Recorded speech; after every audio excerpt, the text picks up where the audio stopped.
अस्सलाम वालेकुम। एक और व्लॉग के साथ सोहेल रशीद आपसे मुखातिब। इस वक्त मैं सुप्रीम कोर्ट ऑफ पाकिस्तान में मौजूद हूँ। यहाँ पर आज एक इंतहाई अहम केस की समाअत थी जिसका ताल्लुक आपसे, हमसे, सबसे है। इस्लामाबाद हाई कोर्ट के जस्टिस बाबर सत्तार ने एक ऑर्डर जारी किया था कि कोई भी किसी भी शख्स की, किसी भी शहरी की जो टेलीफोन रिकॉर्डिंग है या गुफ्तगू है किसी के साथ जो पर्सनल की जाती है, जो प्राइवेसी में की जाती है, उसकी गैर कानूनी तौर पर रिकॉर्डिंग नहीं की जा सकती। आज सुप्रीम कोर्ट ऑफ पाकिस्तान के 2 रुकनी बेंच ने उस हुक्म को मुअत्तल कर दिया है, यानी दोबारा ये इजाज़त बहाल हो गई है कि गैर कानूनी तौर पर भी किसी की गुफ्तगू अगर रिकॉर्ड करनी है तो आप कर लीजिए। जस्टिस बाबर सत्तार के इस ऑर्डर को चैलेंज किया था वफाकी हुकूमत ने, जो मौजूदा हुकूमत है, जो मुस्लिम लीग नून जिसकी ड्राइविंग सीट पर बैठी हुई है, जो इंसानी हकूक़, जो बुनियादी हकूक़, जो बुनियादी आज़ादियों के ऊपर पूरी एक जदोजहद उन्होंने अपनी की थी कि जी हम दोबारा हुकूमत में आएंगे और ये नहीं होनी चाहिए इस तरह की चीज़ें। उस हुकूमत ने इस ऑर्डर को चैलेंज किया था जी कि नहीं, ये तो इजाज़त होनी चाहिए। और ये ऑर्डर्स जो हैं इस्लामाबाद हाई कोर्ट में कब चैलेंज हुए, इसमें सारी क्या अब तक केस की कार्रवाई क्या थी, बुनियादी तौर पर मज़ीद हम आपको बताएंगे कि जस्टिस बाबर सत्तार के अहकामात थे क्या जिनको सुप्रीम कोर्ट ने पहली समाअत में ही उड़ा दिया। हमारे साथ मौजूद होंगे साकिब बशीर साहब, जो इस्लामाबाद हाई कोर्ट में भी इस केस को कवर करते रहे हैं। उनसे पूछेंगे, उनसे जानेंगे। साकिब साहब बहुत शुक्रिया। सबसे पहले तो इतना तो मैंने बता दिया है कि ऑर्डर उड़ा दिया। मुझे बताएं इस ऑर्डर में ऐसा क्या था? जस्टिस बाबर सत्तार ने ऐसी कोई गलत बात की हुई थी जिसको पहली समाअत पे ही मुअत्तल करना पड़ा? नहीं, गलत बात कोई नहीं थी, और अगर जायज़ समझें तो फिर क्या कह सकते हैं उनको। एक बात जो एडिशनल अटॉर्नी जनरल कर रहे थे कि हम जो है वो दहशतगर्दों की जो सर्वेलेंस है वो नहीं कर सकते, उनको पकड़ने में मुश्किलात हैं, और बहुत सारे जो है वो CDR निकलवाने में मुश्किलात, और बहुत सारी उन्होंने पुलिस की जो जिक्र की उन्होंने। तो हैरान कुन मेरे लिए इसलिए था कि जस्टिस बाबर सत्तार ने तो जो लॉफुल इंटरसेप्ट है उसको तो रोका ही नहीं है। उन्होंने कहा है कि कानूनी तौर पर आप करें जो कानून कहता है। मतलब बाबर सत्तार साहब का सिर्फ सिंपल ये था कि गैर कानूनी काम ना करें, ना पुलिस करे, ना खुफिया इदारे करें, ना सिक्योरिटी इदारे, कोई भी गैर कानूनी तौर पर ये था। तो सुप्रीम कोर्ट का ऑर्डर फिर ये हुआ कि नहीं आप करें। बिल्कुल यही है, मतलब इसमें कोई दो राय नहीं है। उसकी सुप्रीम कोर्ट ने तो मेरा ख्याल है एक पंडोरा बॉक्स जब वो खोल के रख दिया है, या एक फ्लड गेट खोला है। जिस तरह मैंने सुना है कि मैं थोड़ा सा लेट पहुंचा था, मुझे पता चला है कि उन्होंने कहा है कि जो जिनकी ऑडियो लीक हुई थी उनके मोबाइल फ़ोन भी तो इनिशियली जो है वो देखे जा सकते थे, कि हो सकता है उन्होंने खुद की हों। तो ये कितना हैरान कुन है कि मतलब आपकी ऑडियो लीक हुई, आप मुतासरा फरीक हैं, आपकी जो आइन ने प्रोटेक्शन दी है कि आपकी प्राइवेसी को कोई वायलेट नहीं कर सकता, तो वो वायलेट हुई, एक थर्ड पर्सन ने की, लेकिन आप ही जो है वो मुतासरा फरीक हैं, आप ही अपना मोबाइल देंगे। फिर एक ऑडियो लीक हुई है तो उस मोबाइल में से मज़ीद जो है ऑडियो लीक्स और पता नहीं क्या क्या जो है वो मज़ीद जो है वो लीक हो जाएगा। तो ये मेरे लिए हैरान कौन था। उसकी वजह ये है कि जस्टिस बाबर सत्तार ने एक सिंपल और सादा सा सवाल पूछा था प्राइम मिनिस्टर से।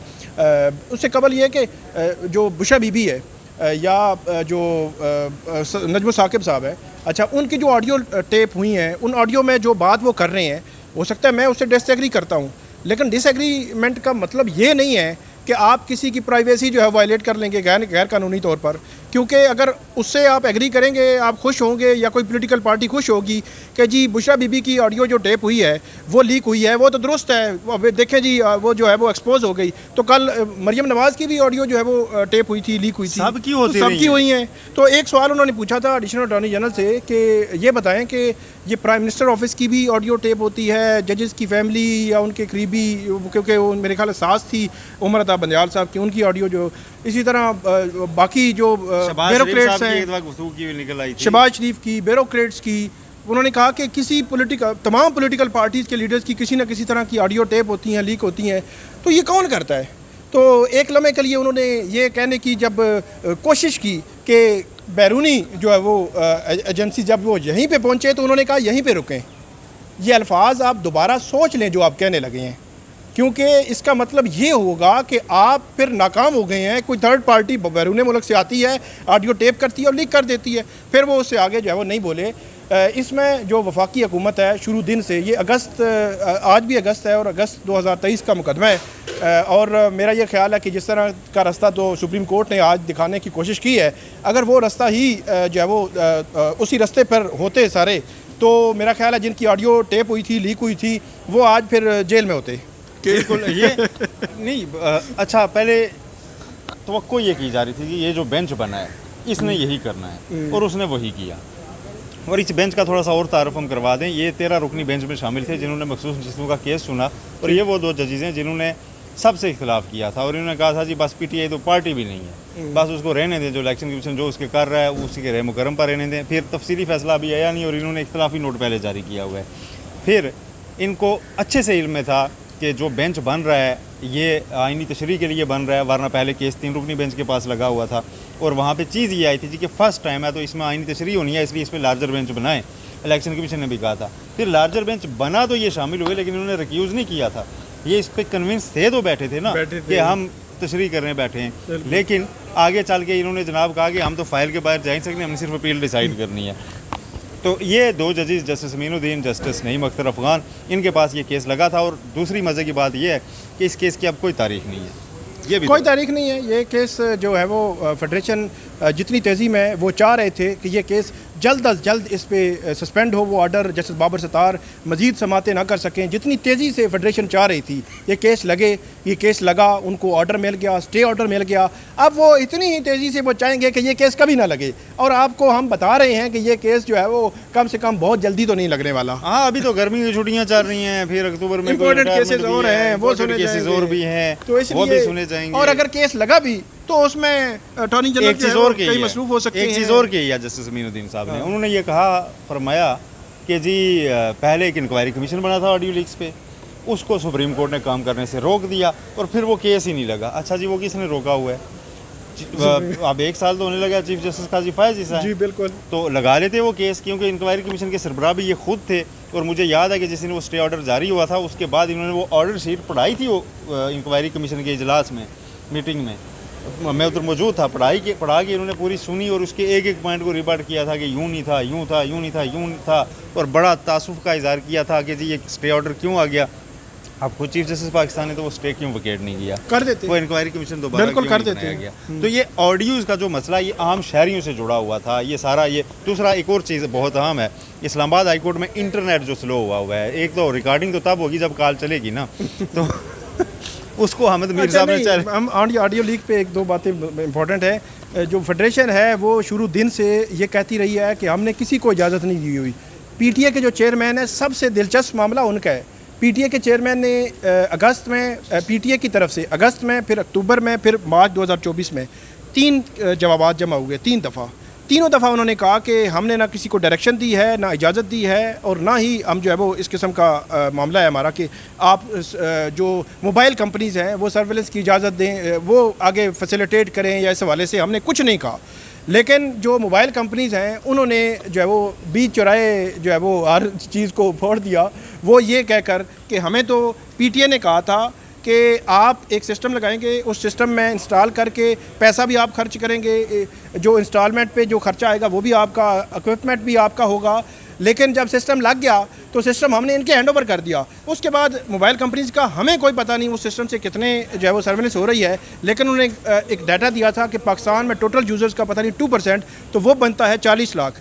तो एक टाइम पे 40 लाख लोगों के मोबाइल फ़ोन डाटा तक एक्सेस जो है वो उस सिस्टम के तहत हो रही थी, और आज से दोबारा जो है वो, बल्कि दरमियान में भी हो सकता है जारी रहे, लेकिन रोक दिया था। जस्टिस बाबर सत्तार ने कहा था कि कम से कम लीक नहीं हो रही थी। हाँ, जस्टिस बाबर सत्तार ने कहा था कि कोई मोबाइल कंपनी वो जो डाटा है उस सिस्टम की रसाई जो है वो नहीं देगी जब तक कि ये मामला डिसाइड नहीं हो जाता, तो वो मामला यकीनी तौर पर रुक गया होगा। लेकिन आज जो है वो सुप्रीम कोर्ट ने ये कहा है कि वो जो 40 लाख वाला फिगर है वो जारी और सारी रखा जाए। फिर देखा जाएगा कि हो सकता है किसी मतलब जज की भी हो जाए, फिर जो अगर किसी जज की भी ऑडियो टेप लीक हो जाए तो फिर जज साहब भी ये करेंगे कि आपने मोबाइल देंगे कि ये लें जी मोबाइल, जिससे मैंने बात की, इन्वेस्टिगेट करें, मुझसे जो तहकीकात करें। तो पीटीए हमेशा कहता रहा है, और चेयरमैन पीटीए और मेम्बरान को पिछली समात पर आइंदा हेयरिंग के लिए शोकाज नोटिस हुआ है कि आपने गलत बयानी की है 1 साल इस्लामाबाद हाई कोर्ट के साथ। ये मामला सुप्रीम कोर्ट नहीं देख रही। सुप्रीम कोर्ट हाली अच्छा जी किस इख्तियार के तहत हाई कोर्ट ये कर रही है? भाई उनके पास एक केस चैलेंज हुआ है, उसमें फाइल के ऊपर ये चीज़ें आ गई, वो खुल गया, उसमें जा सकते हैं। ये कहते हैं हर ऑर्डर को देखा जाए, अच्छा किस जुरिस्डिक्शन में, वो जिस जुरिस्डिक्शन में पटिशन एंटरटेन हो गई ना, फिर उसके जो भी फैक्ट्स होंगे वो ट्रायल कोर्ट नहीं है, ये कचहरी नहीं है, ये हाई कोर्ट और सुप्रीम कोर्ट से। इसमें देखा जाएगा ये मामला बुनियादी आइन को प्रोटेक्ट करना है या नहीं करना अदालतों ने, हाई कोर्ट ने या सुप्रीम कोर्ट ने। तो शहरियों के आइनी हकूक़ पहले देखे जाएंगे या पहले फ़ाइल देखी जाएगी? अच्छा जी नहीं, इस पे तो हमारे पास ये ऑर्डर करने का है या नहीं है, वो इख्तियार ऑलरेडी गिवन है। जब वो एज जज बैठते हैं, हाई कोर्ट के आइनी अदालत के जज बैठते हैं, तो आइनी अदालत इसलिए होती है कि आइनी हकूक़ को पहले देखना है, और आइन शहरियों के लिए है, शहरियों का रियासत से मुआहदा है, तो उसमें शहरियों को पहले प्रोटेक्ट करना ही करना है। तो इसमें मुझे तो समझ नहीं आती कि ये किस तरह कह दिया जाता है कि किस दायरा इख्तियार में, फिर ये भी पूछ लेते थे कि किस दायरा इख्तियार में ये रिकॉर्डिंग्स लीक हो रही थी, कहाँ पे ये पेस्ट हो रही थी, कैसे ये ट्विटर पे आ रही थी, उस तरफ कोई एक भी हिंट भी नहीं है। नहीं, उस पर मैं आपको बताऊं, हिंट नहीं है। एक तो ये होता है ना कि उसके खिलाफ बात करना। आज जो सुप्रीम कोर्ट ने ऑर्डर किया है वो बुनियादी तौर पर उसकी प्रोटेक्शन के लिए है कि वो काम जारी रहे, कोई पूछने वाला नहीं है। आपको पता है कि ये बुशरा बीबी की और नजमो साकिब की जिन दिनों ऑडियो लीक हुई, तो ये एक तसलसल था।